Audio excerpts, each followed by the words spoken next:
ਜਿਹਨੇ ਵੀ ਟਰੱਕ ਲੈਣਾ ਮੇਰੇ ਵੀਰ ਭਰਾ ਨੇ ਤੇ ਉਹ ਭਾਜੀ ਹੁਣਾਂ ਨਾਲ ਕੰਟੈਕਟ ਕਰੋ ਜੀ।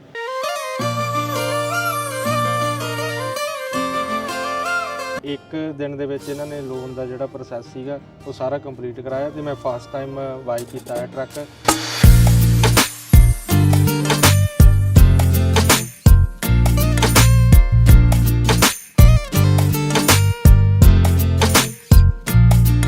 ਤੇ 1% ਵੀ ਕੋਈ ਦਿੱਕਤ ਨਹੀਂ ਆਈ ਹੈਗੀ ਵੀ ਕੋਈ ਕ੍ਰੈਡਿਟ ਦੀ ਜਾਂ ਲੋਨ ਦੀ ਜਾਂ ਕੋਈ ਦਿੱਕਤ ਆਈ ਹੋਵੇ। ਤੇ ਭਾਜੀ ਹੁਣ ਅੱਜ ਅਸੀਂ ਟਰੱਕ ਲੈ ਕੇ ਚੱਲੇ ਹਾਂ ਜੀ, ਸਾਨੂੰ ਬੜੀ ਖੁਸ਼ੀ ਹੈ ਤੇ ਭਾਜੀ ਉਹਨਾਂ ਨੂੰ ਮਿਲਦੇ ਰਵਾਂਗੇ। ਬਹੁਤ ਧੰਨਵਾਦ ਭਾਜੀ ਤੁਹਾਡਾ। ਥੈਂਕ ਯੂ ਜੀ, ਥੈਂਕ ਯੂ। ਮੈਂ ਭਾਜੀ ਉਦਾਂ ਦੱਸ ਰਿਹਾ ਕਿ ਤੁਹਾਡਾ ਜਿਹੜਾ ਸਿਲਵਰ ਪੈਕੇਜ ਆ, ਐਨੂਅਲ ਇਨਸਪੈਕਸ਼ਨ ਹੋਈ ਆ, 3 ਮੰਥ 25,000 ਮਾਈਲ ਦੀ ਵਾਰੰਟੀ ਲੱਗੀ ਹੈ ਜੀ ਤੇ ਡਫ ਵੀ ਕਵਰ ਆ, ਟਰਾਂਸਮਿਸ਼ਨ ਵੀ ਕਵਰ ਆ, ਡਿਫਰੈਂਸ਼ੀਅਲ ਵੀ ਕਵਰ ਆ, ਇੰਜਨ ਵੀ ਕਵਰ ਆ। ਸਭ ਤੋਂ ਵੱਧ ਕੇ ਕਿ ਜਦੋਂ ਵੀ ਤੁਸੀਂ ਸਾਨੂੰ ਕਾਲ ਕਰੋਗੇ ਟਰੱਕ ਵੇਚਣ ਦੇ ਬਾਅਦ ਅਸੀਂ ਫੋਨ ਜ਼ਰੂਰ ਚੱਕਾਂਗੇ ਜੀ ਬਿਲਕੁਲ। ਠੀਕ ਹੈ ਜੀ। ਸਭ ਭੈਣ ਭਰਾਵਾਂ ਨੂੰ ਬਹੁਤ ਬਹੁਤ ਥੈਂਕ ਯੂ, ਧੰਨਵਾਦ ਜੀ। ਸਤਿ ਸ਼੍ਰੀ ਅਕਾਲ ਜੀ, ਸਤਿ ਸ਼੍ਰੀ ਅਕਾਲ।